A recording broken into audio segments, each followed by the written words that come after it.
कृष्णं वंदे जगत गुरुम। I pray to the Guru of the universe। Krishnam academy की ओर से गीता स्टडी की सीरीज में आज 8वें अध्याय से श्लोक नंबर 24 है।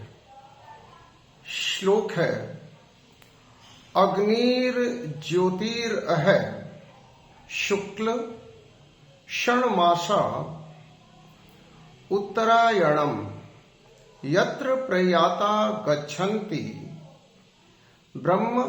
ब्रह्मविदो जनाः।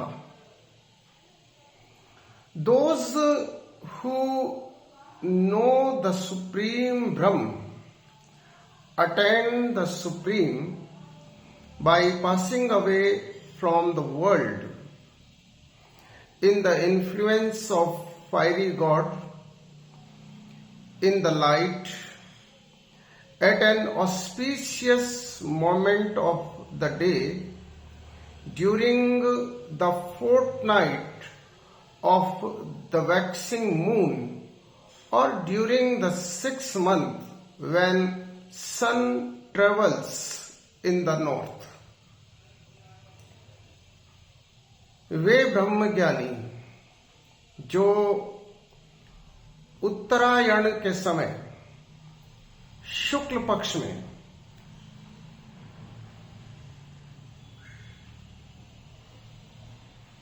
अग्नि और प्रकाश के आलोक में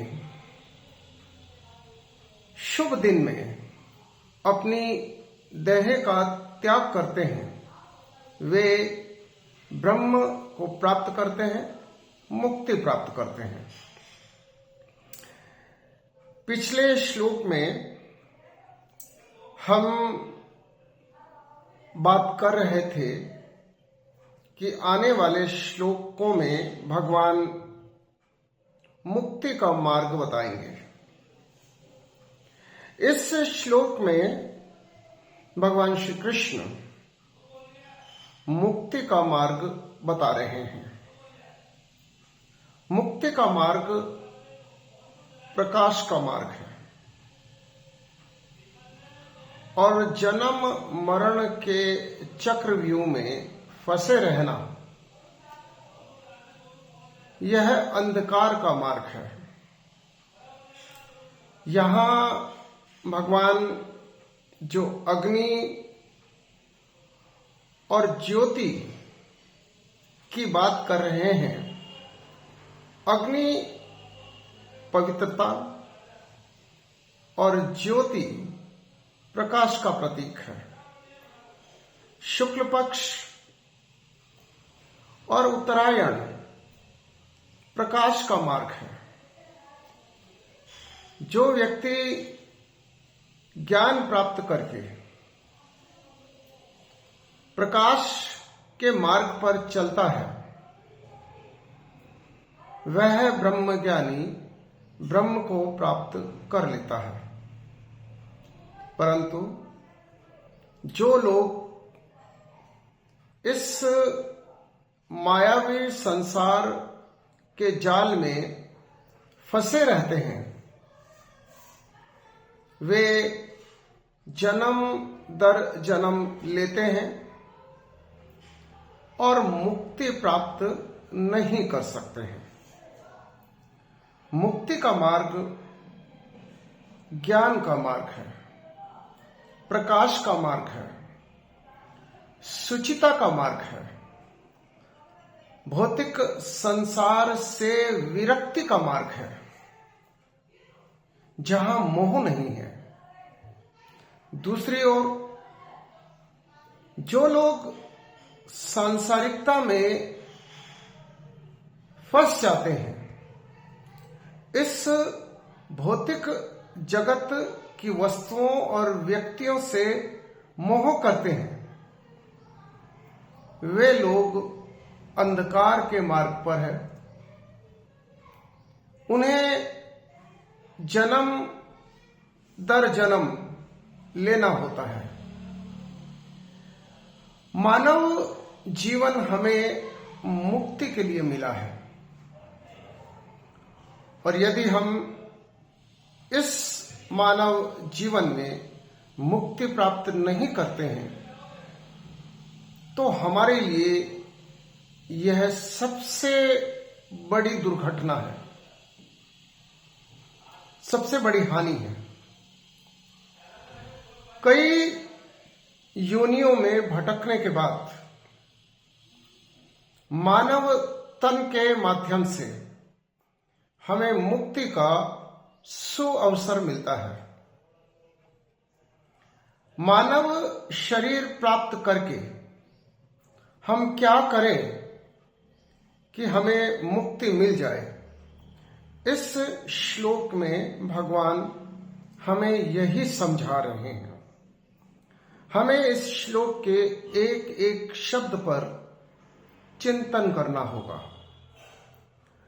ब्रह्म विदो जना, अर्थात ब्रह्म को केवल वे ब्रह्म ज्ञानी ही प्राप्त कर सकते हैं जो ब्रह्म को जानते हैं, जो श्री कृष्ण को जानते हैं, जो भगवान को जानते हैं। क्योंकि बिना भगवान को जाने आप भगवान की भक्ति कैसे कर सकते हैं? भगवान के गुणगान करना यही तो भक्ति है। और भगवान का गुणगान आप तब कर पाएंगे जब आप भगवान को जानेंगे।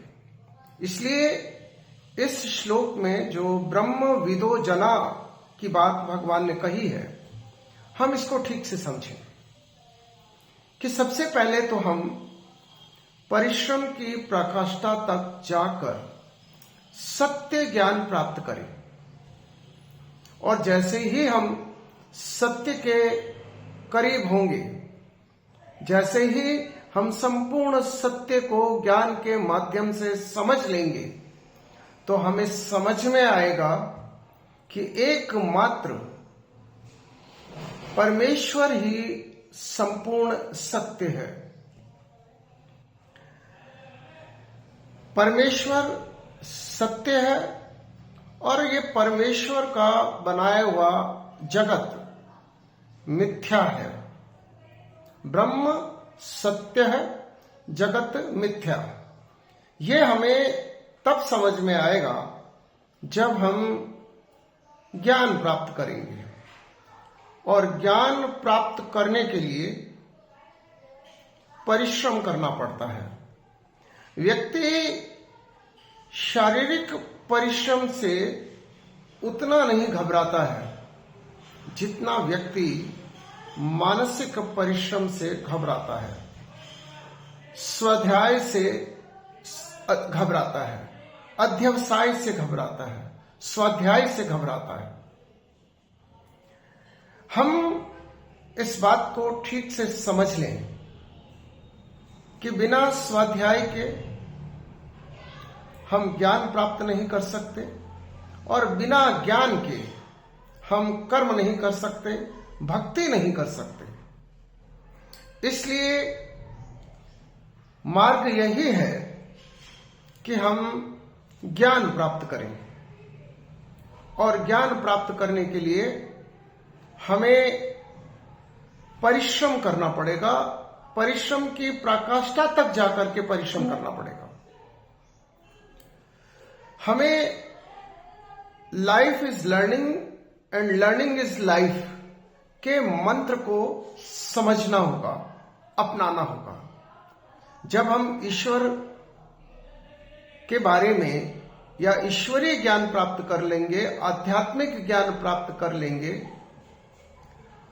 तो हम ब्रह्मविद बन जाएंगे, यानी कि हम ब्रह्म को जानने वाले ब्रह्म ज्ञानी बन जाएंगे। इस श्लोक में भगवान ने स्पष्ट कहा है कि जो ब्रह्म ज्ञानी हैं वे ही ब्रह्म को प्राप्त करते हैं। और इसमें अग्नि, प्रकाश, शुक्ल पक्ष और उत्तरायण, ये सब प्रकाश मार्ग के प्रतीक हैं। हम ज्ञान के आलोक में ही जीवन की मुक्ति प्राप्त कर सकते हैं। जो हमारा सर्वोच्च लक्ष्य है, मुक्ति। मुक्ति किससे? अज्ञानता से मुक्ति। मुक्ति किससे? माया से मुक्ति। और मुक्ति किस लिए?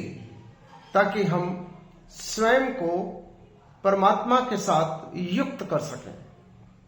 माया से मुक्ति और कृष्ण से युक्ति, ये हमारे जीवन का ध्येय होना चाहिए। ये हमारे जीवन का मंत्र होना चाहिए। इस श्लोक में भगवान यही समझा रहे हैं।